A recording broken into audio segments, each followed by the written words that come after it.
এখানে বোট চালানোটা প্রায় অসম্ভব হয়ে যাবে, মানে হয়ে গেছে অলরেডি। এখানে এরকম একটা ঘটনা ঘটছিল, বোটের থেকে একজন লোক মারা গেছে। এখানে আশা করতে আসার পরে 6 বার ঘুরছে, কোনোভাবে আল্লাহ তাদের হেফাজত করছে এবং তারা এখানে থামতে পারছে। খুবই ভয়ঙ্কর ছিল সেটা।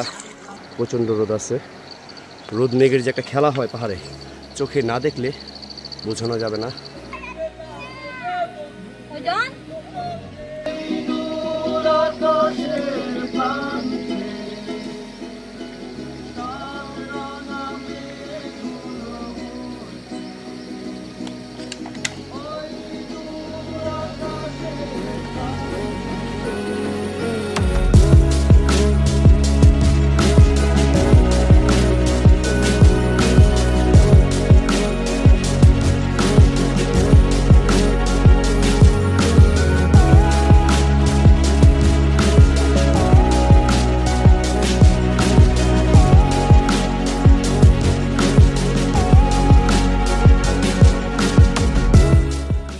আমরা খানকুয়ান ঝর্ণা হয়ে পালংখিয়া ঝর্ণা আসছিলাম।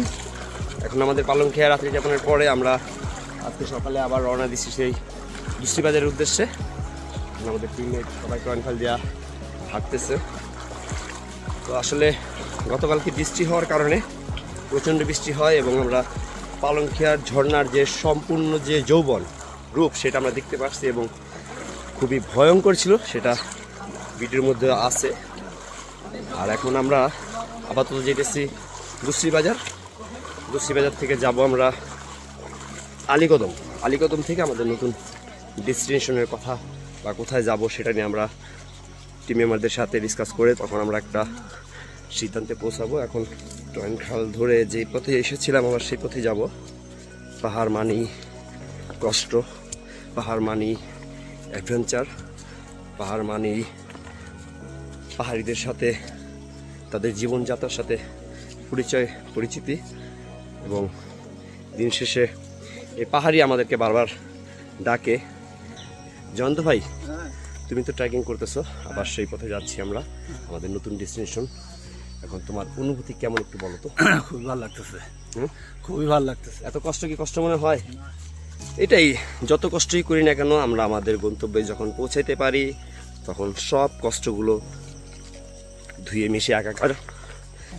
আমাদের গাইড স্বপন, ওর সাথে আমি আরও কয়েকবার আসছি, আন্ধারমানিকেও গেছি, এই পালংখিয়া আমি আরও একবার আসছিলাম। গতবার তো আমরা বর্ষার সিজন আসিনি, বর্ষার সিজনে এসে এবার কিন্তু অনেকটা একটা ভালো লাগতেছে। একটু পানি, নদীতে একটু পানি হচ্ছে, পানি পার হয়ে যাওয়া লাগতেছে। হ্যাঁ, ঝিরিতে একটু ভালো লাগে, নদীতে পানি থাকে, ফ্রেশ হওয়া যায়, পানি খাওয়া যায়। তবে যাই হোক, আমরা যে আমার ভিডিওর মধ্যে স্বপন দাদার নাম্বার দিয়ে দিব, আপনাদের যদি কারো ভালো লাগে স্বপন দাদাকে নিতে পারেন। আমরা সবসময় স্বপন দাদাকে নিয়ে এই আলীকদম পাহাড়ে আসি।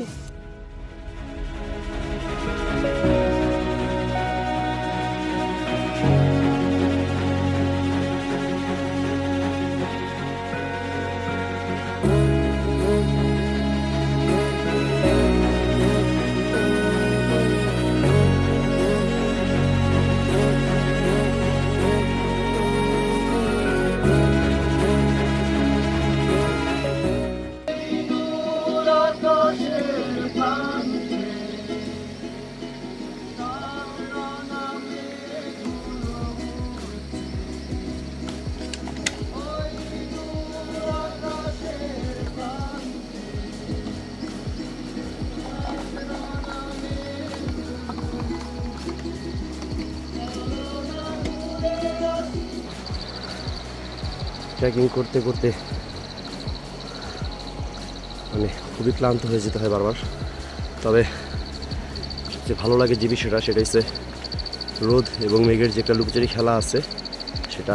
এই যে এখানে দেখলে বোঝা যায় এখানে ছায়া কিছুক্ষণ পর বৃষ্টিও নামতে পারে, বাট এই পাহাড়টায় প্রচণ্ড রোদ আছে, আবার এই পাহাড়টায় ছায়া পড়ছে এবং বৃষ্টিও হইতে পারে। তো এটি আর কি, রোদ মেঘের যে একটা খেলা হয় পাহাড়ে, এই দৃশ্যগুলা চোখে না দেখলে আসলে বোঝানো যাবে না। চোখে না দেখা পর্যন্ত এগুলা বোঝা যায় না যে কতটা সুন্দর হইতে পারে পৃথিবীটা। আল্লাহ তাআলা কত সুন্দরভাবে পৃথিবীটাকে সাজিয়ে গুছিয়ে রেখেছে।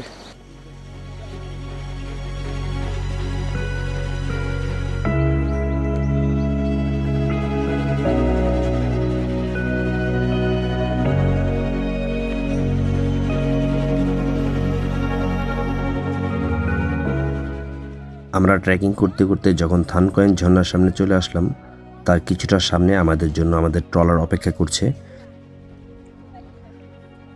আমরা যখনই ট্রলারে উঠে বসলাম, ঠিক তখনই সাথে সাথে প্রচণ্ড পরিমাণে বৃষ্টি শুরু হয় এবং এমন পরিমাণে বৃষ্টি হয় পাহাড়ি ঝর্ণা ঝিরিগুলো ভয়ঙ্কর রূপ ধারণ করে এবং হরকাবান শুরু হয়, যার জন্য আমরা দুশ্রী বাজারে এসে কিছুক্ষণ অপেক্ষা করি।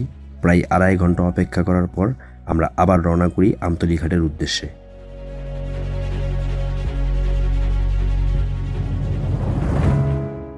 প্রচণ্ড বৃষ্টির কারণে পাহাড়ি ঝর্ণা ঝিরিগুলো ভয়ঙ্কর রূপ ধারণ করে এবং কিছুক্ষণ পরপরই আমাদের থামতে হয়। অনেক ভয় সংশয় নিয়ে আমরা এগিয়ে যাচ্ছি।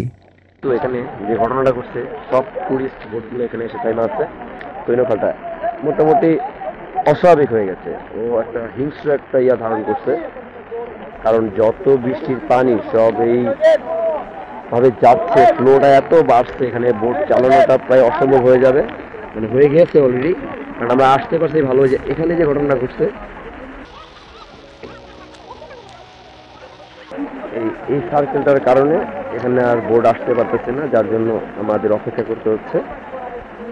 এই হলো তৈনখালের অবস্থা। এখান থেকে 5 থেকে 7 মিনিট লাগার কথা, আমরা একদম চলে আসছি, কিন্তু এই মোটরটার কারণে আমরা এখন বসে আছি।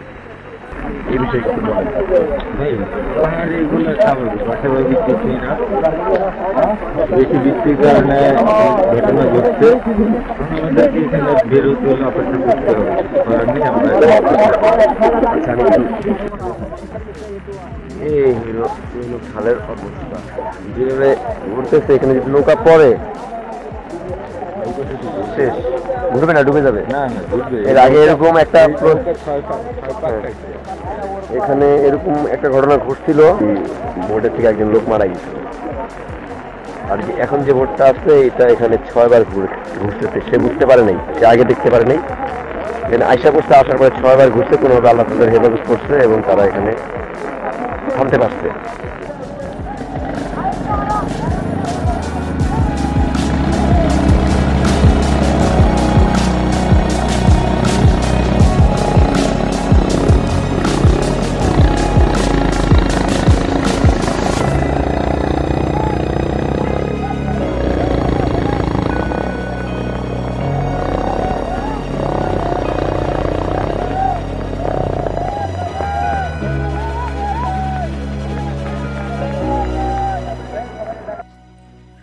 আমরা যখন আমতলীর ঘাটে এসে পৌঁছালাম, ঠিক আমাদের পিছনে একটি ট্যুরিস্ট টিম ছিল, যে টিম থেকে 3 জন সদস্য পাহাড়ি ঢলে ভেসে চলে যায়। এখনও পর্যন্ত তাদের কোনো খোঁজ পাওয়া যায়নি। আমরা এই বিষয়টা নিয়ে খুবই আতঙ্ক এবং আমাদের অনেক মন খারাপ হয়। আমরা আপাতত আল্লাহর রহমতে আমতলীর ঘাটে এসে পৌঁছালাম। আমরা এখন চলে যাব আমাদের গাইড স্বপনের বাসায়।